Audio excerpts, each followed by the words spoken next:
जैसे अभी आपदाएं बहुत होने लग गई। अभी 2025 में लोगों ने कहा कि भाई ये अच्छा नहीं रहेगा, आपदाओं भरा साल रहेगा। जैसे अभी पीछे अभी बादल फट गया, अभी 4 दिन पहले, उसके पहले विमान दुर्घटना हो गई, उसके पहले भी कुछ ना कुछ होता रहा। तो ये आपदाओं का साल रहेगा।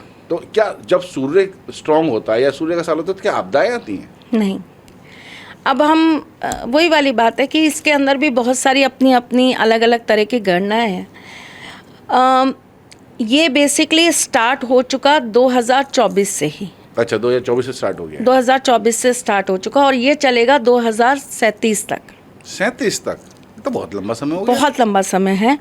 और तो ये मैं मान के चलूँ तो 13-14 साल हो गए। हाँ, और ये जो समय है ये धीरे धीरे धीरे धीरे अनेकों प्रकार की प्राकृतिक रूप से इसी तरह आपदाओं को बढ़ाने का कार्य होगा। बहुत सारे हमारे जिसे कहते हैं खगोलीय शास्त्र के अंदर परिवर्तन आपको दिखाई देंगे, प्रकृति में परिवर्तन दिखाई देंगे, मौसम के अंदर चेंजेस दिखाई देंगे, आपको क्लाइमेट बहुत बदलते हुए दिखाई देने लगेंगे। गर्मी में भी आपको बरसात दिखाई दे जाएगी, एकदम टिपिकल गर्मी वाले टाइम में जब कभी होती ही नहीं थी बरसात। आपको सर्दी के टाइम पर गर्मी दिखाई देने लग जाएगी। तो ये सारी की सारी ये जो क्लाइमेट अव्यवस्था है ये सारी आपको दिखाई देने लग जाएगी।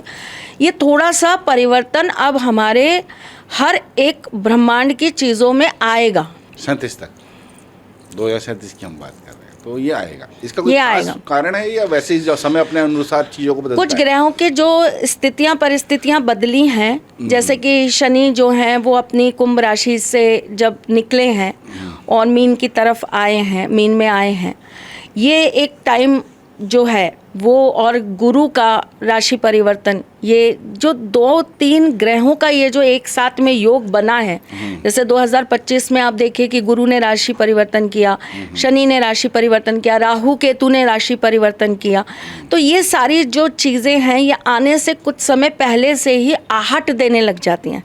ग्रह जब बदलते हैं तो वो एकदम से परिणाम नहीं देते हैं, वो आहट देते हैं कि अब कुछ परिवर्तन होने वाला है। इसलिए मैंने कहा 2024 से ये चीज़ें हमें आहट देना स्टार्ट हो गई। अब ये जो चीज़ें हैं ये 2037 तक चलेंगी। और ये परिवर्तन इसीलिए हो रहा है कि इंसान को समझ जाना चाहिए कि अब प्रकृति के साथ बहुत खिलवाड़ हो रहा है। अब जो चीज़ें हैं ना वो व्यवस्थाएं बहुत खराब हो रही हैं। अब आपको अपने में सुधार करने की ज़रूरत है, नहीं तो प्रकृति अब आप अगर आपकी तरह बिगड़ जाएगी। जैसे आप तो बिगड़ ही गए, मनुष्य तो बहुत बिगड़ चुका है।